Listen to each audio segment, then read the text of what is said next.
Professor Barbara Norman is Head of Urban and Regional Planning at the University of Canberra and believes that planning is a growing area. It's just there's such a market for it. Urban and regional planning has now been listed on the National Critical Skills Shortage list.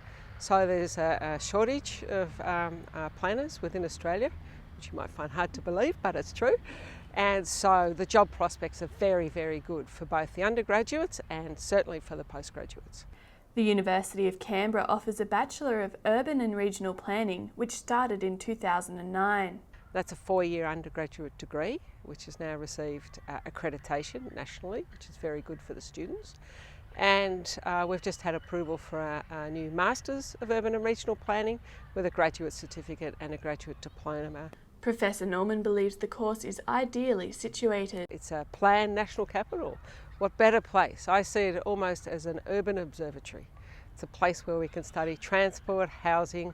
Immediately on the doorstep for the students is a place where they can study a whole range of issues, but just not in the national capital, but also in the region, from Kosciuszko to the coast. That's how I like to think about it, and all the issues in between. Having said that, also, we are the only course in this part of the world, in this field. So this is the place to come.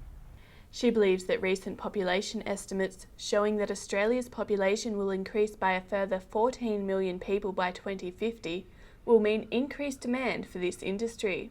Planning for another 14 million people will affect both our existing cities and our regional centres. The demographic indications right now, if you look at patterns where people live now, suggest that out of that 14 million people, about 70% will go to our capital cities, and the other 30% will go to our regional centres or along the coast, where Australians love to live. We have a love of our coast.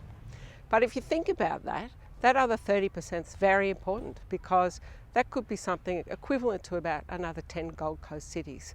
So that's a really big challenge for us in the future, how we accommodate those people, where we accommodate them, and what that could be for opportunities for regional centres, like the ACT region. Environmental issues are also a large concern for Australia's future planners.